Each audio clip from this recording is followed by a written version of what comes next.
সুপ্রিয় পঞ্চম শ্রেণীর শিক্ষার্থীবৃন্দ, অভিভাবক মণ্ডলী এবং শ্রদ্ধেয় শিক্ষক মণ্ডলী, আমাদের যাদের স্টুডেন্ট এবার বৃত্তি পরীক্ষায় অংশগ্রহণ করবে এবং আমাদের যাদের সন্তান পরীক্ষায় অংশগ্রহণ করবে তাদেরকে সম্মান রেখে বলছি, পাশাপাশি যে সকল স্টুডেন্ট পরীক্ষায় অংশগ্রহণ করবে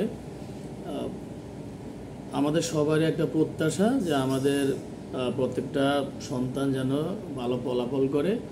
তো আসলে বৃত্তি পরীক্ষায় যারা অংশগ্রহণ করে প্রত্যেকেই মেধাবী।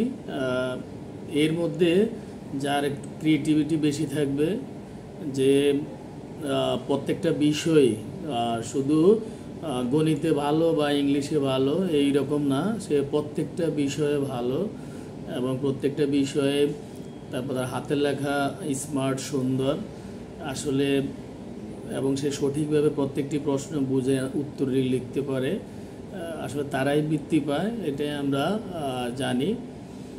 তো আজকে আমি গণিত বিষয়ের যাতে প্রস্তুতি সহজভাবে নেওয়া যায় এবং কীভাবে প্রস্তুতি নিলে পরীক্ষা ভালো হবে এবং বৃত্তি পাওয়ার সম্ভাবনা থাকবে সেই বিষয়টি বলবো। তো আমাদের আসলে পঞ্চম শ্রেণী গণিত বইতে আমাদের 14টি অধ্যায় আছে। তা আমরা আমাদের এই 14টি অধ্যায়ের মধ্যে 14টি অধ্যায় আসলে অঙ্ক করতে হবে, এর কোনো বিকল্প নেই। তো এর মধ্যে আমরা যে বিষয়টা আমাদের সন্তানদেরকে, আমাদের শিক্ষার্থীদেরকে আমরা চেষ্টা করব তাদের যে বিষয়টা আয়ত্তে আনতে হবে। আসলে একটা স্টুডেন্ট যদি গুণ, ভাগ এবং চার প্রক্রিয়া সম্পর্কে সমস্যা বলি, এই 3টা অধ্যায় সে ভালো করে বুঝে, তাহলে বাকি অঙ্ক অনেকটা তার জন্য সহজ হয়। যেহেতু চার প্রক্রিয়া আসলে যে স্টুডেন্ট যোগ অঙ্ক যেই ধরনের যোগে দেওয়া হোক না কেন, সে যদি যোগ অঙ্ক করতে পারে সঠিকভাবে, তারপর বিয়োগ অঙ্কের ক্ষেত্রে যদি সে সমাধান করতে পারে, গুণ ভাগ যদি সে সহজে সমাধান করতে পারে, তাহলে একটা স্টুডেন্টের জন্য অন্যান্য অঙ্ক করা, আমি আমার যেটা অ্যানালাইসিস, যে সে অনেক অঙ্ক সে সমাধান করে ফেলতে পারবে। তো এখানে এগুলো আসলে তার বেসিকের জন্য এই 3টে অধ্যায় সে অবশ্যই করবে ভালো করে। আমাদের অধ্যায় 1, 2 এবং 3। তো এরপরে 4 নম্বরে যে গাণিতিক প্রতীক, এটা তো অবশ্যই করবে। এখানে আমাদের এমসিকিউ অর্থাৎ বহু নির্বাচনী এখান থেকে থাকে, সঠিক উত্তর থাকে, আমাদের শূন্যস্থানের মধ্যে থাকে আমরা দেখি। তারপরে গুণিতক এবং গুণনীয়ক, এটা আমাদের গসাগু লসাগু, যেটা এই বিষয়ে আমাদের শিক্ষার্থীদেরকে আমরা সঠিক কনসেপ্ট দেওয়া যেন তাদের বেসিকটা ভালো হয়। তারপরে গিয়ে আছে আমাদের ভগ্নাংশ এবং দশমিক ভগ্নাংশ। তো ভগ্নাংশ সম্পর্কিত যেগুলো, এটা আসলে ভগ্নাংশ যদি সে প্রথমে বুঝে পেলে, তো তার জন্য অনেক কঠিন অঙ্ক করা, সমাধান করা সহজ হয়। তারপর আমাদের আছে গড়। আসলে পঞ্চম শ্রেণীর গড় অঙ্কগুলো যেগুলো দেওয়া আছে, এটা একেবারে সহজ, এটা প্রত্যেকটা স্টুডেন্টের এটা পারা বেশিরভাগই পারে। শতকরা অঙ্ক, এটা আসলে একটু ভালো করে করলে এটা সহজ।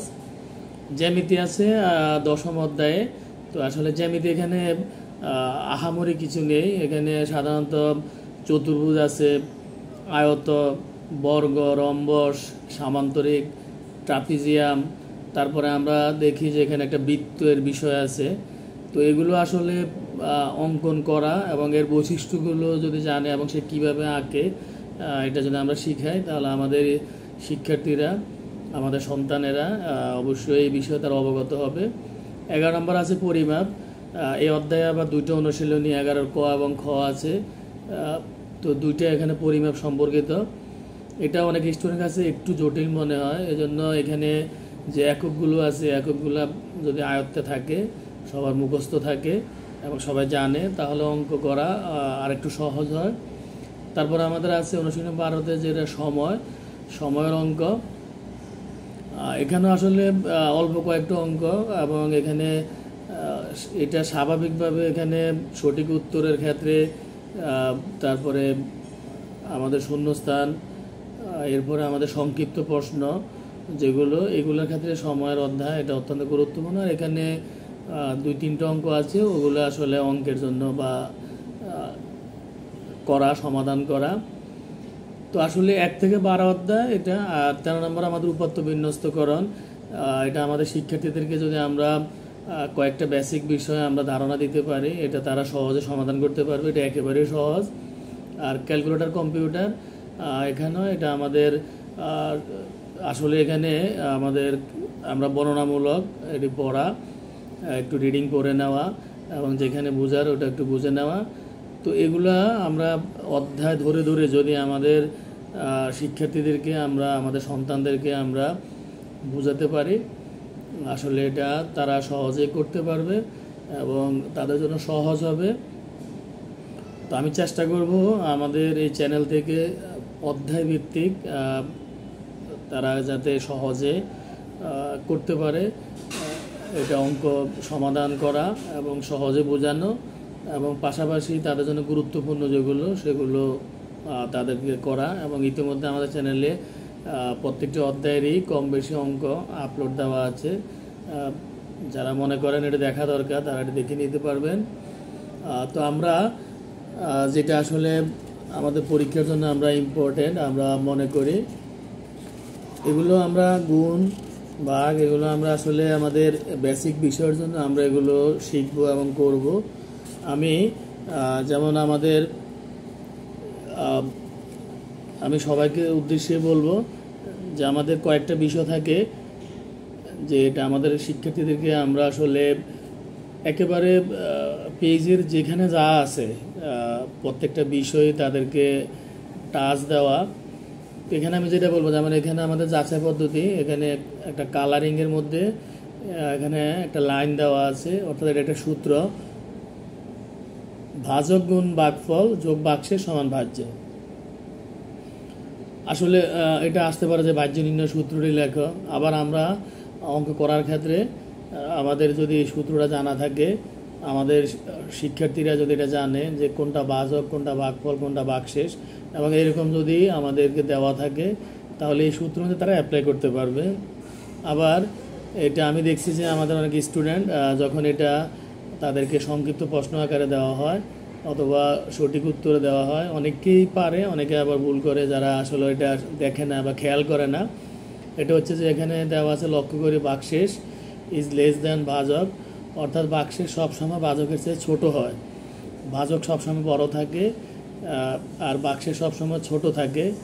তো এটা অর্থাৎ ভাগশেষ সবসময় ভাজকের চেয়ে ছোট এখানে দেওয়া আছে। এটা আসলে পরীক্ষাটার জন্য অত্যন্ত ইম্পর্টেন্ট এই প্রশ্নটা। আমি বলবো যে এটা আমাদের শিক্ষার্থীর বৃত্তি পরীক্ষার জন্য এবং প্রত্যেকটা পরীক্ষার জন্য এটা ইম্পর্টেন্ট, যে এটা হচ্ছে আমাদের ভাগশেষ সবসময় ভাজকের চেয়ে ছোট, এটা সবাই আমরা মাথায় রাখা। এরপরে আমাদের যেটা আমি বলবো,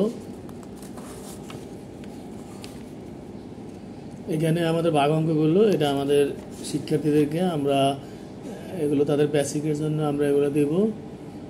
তারপরে এখানে যে অঙ্কগুলো দেওয়া আছে এগুলো, এখানের অঙ্কগুলোর মধ্যে আমরা দেখছি যে যেমন 4 নম্বর অঙ্ক, কোনো বাড়িতে 98,000 গ্রাম চাল আছে, তাদের যদি প্রতিদিন 650 গ্রাম চাল লাগে তবে কততম দিনে চাল শেষ হবে? উত্তর ক্রমবাচক সংখ্যা। তো এই ক্ষেত্রে আমরা আমাদের শিক্ষার্থীদেরকে যেটা আসলে তাদেরকে ধারণা দেওয়া, সেটা হচ্ছে যদি এখানে উত্তর ক্রমবাচক সংখ্যা দেওয়া থাকে, তো ক্রমবাচক সংখ্যার ক্ষেত্রে আমরা আসলে এখানে এই অঙ্কগুলো এরকম যে ভাগ করার পরে এখানে কিন্তু অবশিষ্ট থাকবে, অর্থাৎ ভাগশেষ থাকে। তো যেটা ভাগশেষ থাকে এর জন্য আমাদের ভাগফল যা হয় এর সাথে আমাদের 1 যোগ করতে হয়। যোগ করার পরে আমরা লিখতে হয় যে এততম দিনের ক্ষেত্রে এততম দিন, অথবা এতজন, অথবা এততম, মানে তম আমাদের লিখতে হবে। তো এততম মাস এভাবে লিখতে হয়, যেগুলো ক্রমবাচক সংখ্যা দেওয়া থাকে। আর যেটা ক্রমবাচক সংখ্যা দেওয়া না থাকে ওই ক্ষেত্রে আমরা আসলে যেটা উত্তর হয় আমরা সেটাই উত্তর, ভাগফলটাই উত্তর লিখব। তো এগুলো আসলে তাদেরকে আমরা ধারণা দিয়ে দেওয়া। তারপর আমাদের এই 4 প্রক্রিয়া, এখানে বেশ কিছু নিয়ম কানুন আমাদের দেওয়া আছে। এগুলো আমরা সবাইকে, আমাদের শিক্ষার্থীদেরকে আমরা যেটা বলবো। তো এই ক্ষেত্রে আমাদের বন্ধনী ব্যবহারের নিয়ম এখানে দেওয়া আছে, আমরা এগুলো পড়িয়ে নিব তাদেরকে। আবার চার প্রক্রিয়া সম্পর্কিত এখানে সমস্যাগুলো দেওয়া আছে, এগুলো আমরা এটা হচ্ছে একটা আমরা গাণিতিক বাক্যের মাধ্যমে সমাধান করা, সহজে এটা করতে পারি, অথবা আমরা যেভাবে সমস্যার স্বাভাবিক নিয়মে সমাধান করি আমরা সেভাবে বিস্তারিত লিখে সেভাবে আমরা করতে পারবো।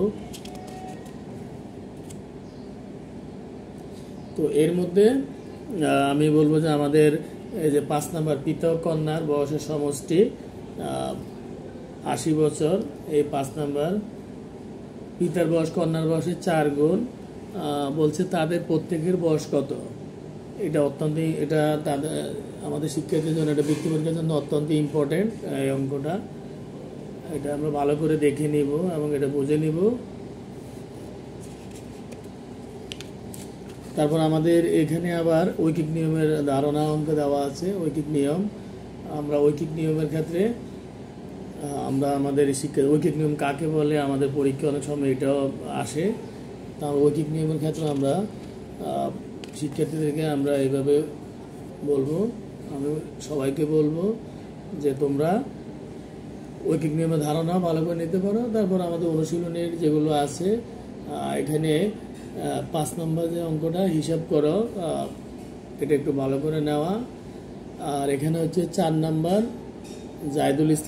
জাহিদুল হাসান বাজার থেকে 40 কেজি চাল, 265 টাকা সয়াবিন তেল এবং 588 টাকার মাছ কিনলেন। প্রতি কেজি চালের মূল্য 38 টাকা। তিনি দোকানদারকে 3000 টাকা দিলেন, দোকানদার তাকে কত টাকা ফেরত দেবেন? এই ধরনের একটা সমস্যা আসে, অঙ্ক আসে, আমরা সমাধান করব। তারপর 5 নম্বর অঙ্ক, এটাও ইম্পর্টেন্ট। 2টি গরু এবং 3টি ছাগলের মূল্য একত্রে 45,080 টাকা। একটি ছাগলের মূল্য 4,560 টাকা। একটি গরুর মূল্য কত? এটা আসলে এটাও ইম্পর্টেন্ট অঙ্ক।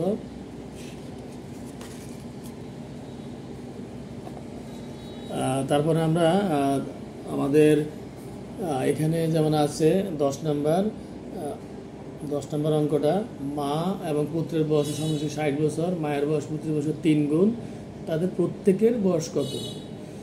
তারপরে এই যে 11 নম্বর, যেটা আমরা যে সূত্র দেখেছিলাম, ভাজ্য কত? ভাজক 78, ভাগফল 25 এবং বাকশেষ হলো ভাজকের 1/3, ভাজ্য কত? এটা। তারপর 12 নম্বর আছে ভাজ্য 8903, ভাজক 87 এবং বাকশেষ 29, ভাগফল কত? এই 10, 11, 12, এই 3টা। এটা অত্যন্ত ইম্পর্টেন্ট। আর আমাদের এখানে আমরা গাণিতিক প্রতীক, এই যে গাণিতিক প্রতীক অধ্যায় 4, এখানে আমরা অধ্যায় ভিত্তিক আমরা এগুলো শিখব। এখানে আবার কিছু আমাদের খোলা বাক্য দেওয়া আছে। আসলে খোলা বাক্য, একটি বাক্যকে খোলা বাক্য বলা হয় যখন বাক্যটি সত্য না মিথ্যা তা নির্ণয় করা যায় না। অপরদিকে একটি বাক্যকে গাণিতিক বাক্য বা বন্ধ বাক্য বলা হয় তখন যখন বাক্যটি সত্য না মিথ্যা তা নির্ণয় করা যায়। দুটো বিষয় এখানে, একটা হচ্ছে যদি বাক্যটি সত্য না মিথ্যা তা নির্ণয় করা যায় তাহলে আমরা সেটাকে বলবো গাণিতিক বাক্য। আর যদি এটা সত্য না মিথ্যা নির্ণয় করা যায় না তাহলে আমরা বলবো খোলা বাক্য। এখানে আরেকটা প্রশ্ন আসতে পারে, গাণিতিক বাক্যের অপর নাম কি? তাহলে আমরা এটা বলবো বন্ধ বাক্য। এটা আমরা ভালো করে শিখে নিব আমরা সবাই।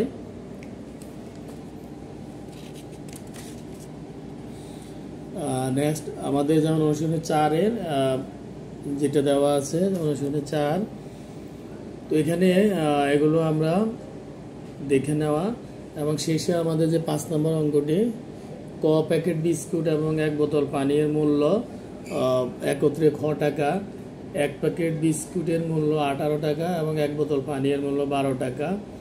বলছে ক এবং খ এর সম্পর্ক একটি গাণিতিক বাক্যের মাধ্যমে লেখো। খ এর মান নির্ণয় করো যখন ক সমান 10, ক এর মান নির্ণয় করো যখন খ সমান 120।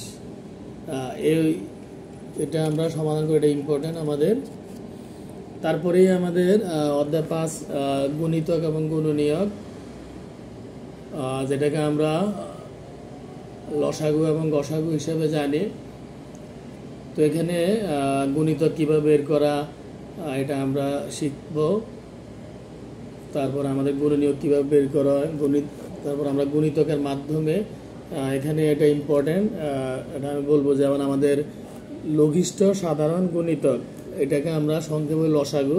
এটা পরীক্ষা এভাবে আছে যে লসাগুর পূর্ণ রূপ কি, তখন আমরা লিখতে হয় যে লঘিষ্ঠ সাধারণ গুণিতক, এটা লিখতে হয় আমাদের।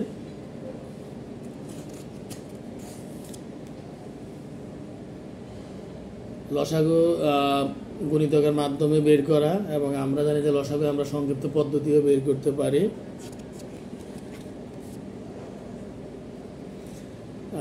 নেক্সট হলো আমাদের আবার এখানে যেমন গসাগুর পূর্ণরূপ হচ্ছে কি গরিষ্ঠ সাধারণ গুণনীয়ক। তো আমরা আবার গুণনীয়কের মাধ্যমে গসাগু বের করতে পারি, সংক্ষিপ্ত পদ্ধতিতে আমরা বের করতে পারি। এখানে আমরা অঙ্কগুলো আমরা সমাধান করে শিখব। এরপর আমাদের অত্যন্ত ইম্পর্টেন্ট আরেকটা বিষয়, সেটা হচ্ছে যে আমাদের মৌলিক উৎপাদকের প্রকাশ। এটা আমাদের ধারণাটা রাখতে হবে অবশ্যই, যে কোনো সংখ্যার গুণনীয়ক যদি এক এবং ওই সংখ্যা হয় তাহলে সংখ্যাটিকে মৌলিক সংখ্যা বলে। একেবারে সহজ, যে কোনো সংখ্যার গুণনীয়ক যদি এক অথবা ওই সংখ্যা হয়, অর্থাৎ প্রত্যেকটা মৌলিক সংখ্যার গুণনীয়ক থাকে শুধু দুইটি, এটা হলো কথা, তাহলে আমরা সংখ্যাটি কি বলি? মৌলিক সংখ্যা। যেমন এখানে উদাহরণ দিয়ে দিয়েছে 2, 3, 5, 7, 11, 13, 17, 19 ইত্যাদি হচ্ছে মৌলিক সংখ্যা। এখানে আবার পরীক্ষায় প্রশ্ন আসতে পারে সবচেয়ে ছোট মৌলিক সংখ্যাটি কত, এটা হচ্ছে 2, কিন্তু এটা আমরা অনেকে ভুল করে হয়তো 1 দিয়ে দিই, এটা আমরা বলা। এই জন্য এখানে একটা নোট দিয়ে দেওয়া হয়েছে যে 1 কোনো মৌলিক সংখ্যা নয়, কারণ এর একটি মাত্র গুণনীয়ক আছে যা 1। তো এটা আমরা অবশ্যই মাথা রাখবো যে সবচেয়ে ছোট মৌলিক সংখ্যাটি হচ্ছে 2, 1 কোনো মৌলিক সংখ্যা নয়, কারণ এর মাত্র গুণনীয়ক আছে যা 1, একটি মাত্র গুণনীয়ক আছে, এটা হচ্ছে 1। তো এটা আমাদের জন্য আসলে এটা ইম্পর্টেন্ট, এটা আমরা শিখব। আমরা লসাগু বের করা এটা শিখা। তারপর আমাদের এখানে অনুশীলনী 5-এর মধ্যে যে অঙ্কগুলো দেওয়া আছে, এখানে 3, 4, 5, 6 যে অঙ্ক দেওয়া আছে, আমরা এগুলো শিখবো ভালো করে। এগুলো আসলে এই 4টা অঙ্ক ইম্পর্টেন্ট বৃত্তি পরীক্ষার জন্য। তারপর আমাদের অধ্যায় 6 আছে ভগ্নাংশ।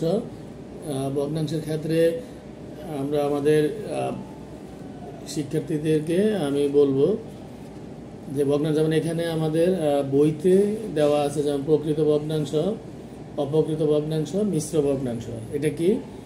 যেমন এখানে দেওয়া আছে 5/2, এখানে লব ছোট হর বড়, তো এটা হচ্ছে প্রকৃত ভগ্নাংশ। আবার এখানে আছে 5/7, এটা অপ্রকৃত। কেন?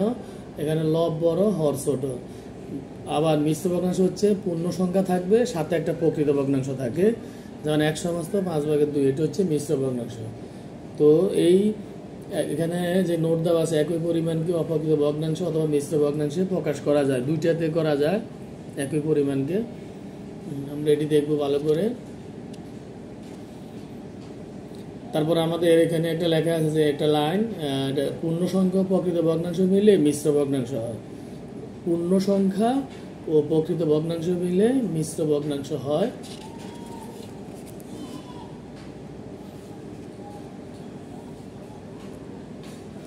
এখানে আমরা যেগুলো আছে এগুলো আমরা অবশ্যই সমাধান করে নেব, আমরা সমাধান শিখব।